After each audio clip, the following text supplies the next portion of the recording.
The average American, Brian, gained 29 pounds since the beginning of the pandemic. The average American. Wow. Now, How much listen, did you I've gain? gained some weight, but not that much. Did you gain 29 pounds? I mean, at least? dude, I'm like Pizza the Hut. No, you're I'm not. ginormous, man. I don't think you gained 29. I need to I don't drop think you gained 20 any pounds. weight. 20 pounds is what But I you need didn't to gain lose. it since the pandemic. No, I just You gained think? it in the last 3 weeks. Just telling you, I eat. So let's talk about life happens. Weight happens, life happens. Sometimes events happen in life that make it really important for you to carefully assess your financial situation. Brian, I'd love for you to explain why. I'm going to give you the scenario why each of these events is usually a good reason for a financial review. Number one, moving to a new job. Yeah, I mean, it's we call it trigger events. Is that what those are? Yeah, trigger events in life that happen, and people go, I need to probably do something, right? I need to call. I need to get an update on my financial, my financial plan or whatever. Yeah, we've got a lot of people say, yeah, I just got a new job and I got all these benefits, and they're offering stock options, or they have all these benefits I never had before. I just want somebody to help me with all this. It's a lot, and I've amassed this net worth, and my 401k is $1.5 million now, and I want to retire in 3 years. I've saved all this money, $500,000 in bank accounts, and I don't know how to invest it. I'm scared. I'm worried. I want to invest in real estate, but I don't know where to start. Is it multifamily, or should I do, storage units? Should I, whatever? Car wash. Yeah, car. Yeah. I mean, there's a million things. Office. Should I, be a landlord, or, it's like there's so many options. It's hard to know where to start, right? So I want to buy a building and do a triple net lease. At least that's what I think I want to do. okay, you're gonna make millions. That way I don't have to, if something breaks, I don't have to do anything. They have to. They You figure take it care out. of it. Yeah. How about receiving an inheritance? That happens a lot. It does. But yeah, we've got a lot of our clients, existing clients, that receive inheritance, right? They're in their 60s and their parents pass away in their 80s or 90s.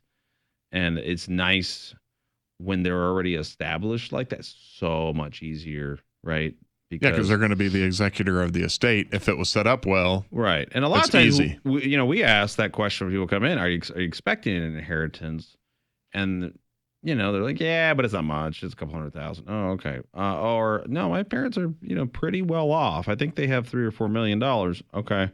Well, it may not be a bad idea to talk to them to make sure that they have all their ducks in a row, even if you offer to pay for some of it, because it will create so many headaches. Just because they're worth $3 or $4 million doesn't mean they have their ducks in a row.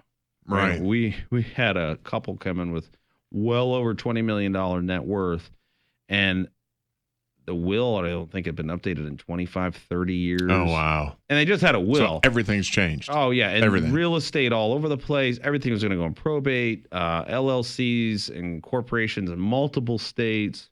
Very intelligent, very smart, but just been growing it. They're like the aggressive growers, and they never sat down to really plan, even though they did have advisors, in quotation marks, that they were paying tens of thousands of dollars in fees to, but they were just more of an investment advisor, right? They managed the money, and the tax person filed their taxes. They didn't have a comprehensive financial planner. And you think, if you get an inheritance, it's a great trigger event to go, let's look at everything. Let's look at these old insurance policies. Our real estate, should we retitle it into our trust or an LLC? If it's investment properties, let's do just a do-over, right? And take a look at everything. We have some clients that just received a very large inheritance from their parents, tragically passed away. I say pretty early, young, in their early 60s, and they were doing very well. And it's a mess. I mean, it is an absolute, and the attorney fees I'm estimating probably, when it's all said and done, they're going to be in between $100,000 and $200,000 Oh, man. to settle this estate. It might be more than that. I mean, it's already almost. If it would have been set up right. Oh, Just yeah. would've been so I mean, much easier. there'd be something, right? You need some assistance with an attorney sometimes, but yeah, not much. Maybe a few $1,000s. I mean, How about this one? Facing a serious medical issue. You had talked to me about, and I think it was called an HSA, that you could put like $5,000 in that was for whole medical savings issues account, or something. Yeah, I think it's $8,300 this year if you're over 55. You're almost there, aren't you? Anyway, I'm sorry. I won't ask that on the air. So if you're Hurtful. over 55, you can. Hurtful. Yeah, I know. I think it's $7,300 per year pre-tax that you can put into a health savings account. A lot of people get it confused with a flexible spending account or an FSA. They're like, oh yeah, we put in $2,500 or whatever to the FSA, but we have to spend it out at the end of the year, so we don't put a lot in there because we don't really have a lot of medical. I'm like, no, that's different. That is, you have to spend most of it out at the end of the year. You can only roll over like I think $1,000. A health savings account, let's assume you're over 55 with the catch-up, you can put $8,300 into Oh, wow. pre-tax, and you do it every single year. If you don't use it, it's okay. It grows tax deferred. So that's the second tax benefit, right? First one is I get a full tax deduction. Yeah. And if you're making really good money at 40% tax bracket, yes, that's a great idea because you probably don't have a lot of options out there. Wait, what is really good money? I would say they need to be in the 20 to at least 24% tax bracket. And here in Virginia, we have 5.75 tax. So you're, basically paying 30% at 24% tax bracket. Yeah. So you're getting, about 30 of your money back, right? Plus you get to invest it in a HSA.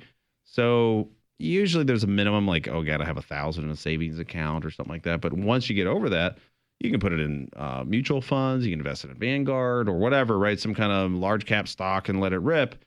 And then the growth, if it's used for healthcare pre-qualified expenses, okay? They have to be qualified expenses. Your glasses that you're wearing, that's a qualified expense. Oh, right? okay. Dental, vision, any medical expense except cosmetic surgeries, like what do they call it?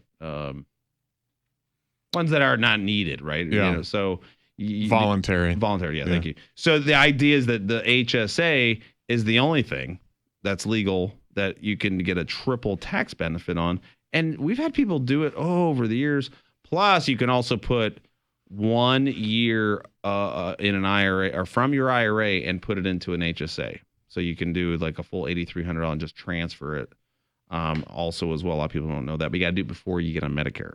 So so there's a lot of rules to the HSA, but yeah, medical issues are incredibly important. There's Fidelity to study $260,000 per person is what you're going to spend over your lifetime in retirement. Schwab did the same. Charles Schwab did the same thing per person. So you got Wow. $500,000 in medical expenses. Where's it going to come from? I'm just disappointed I can't write off getting rid of my third chin. Right. That's unfortunate. You could probably deduct that. Retirementplannow.com is our website. Retirementplannow.com.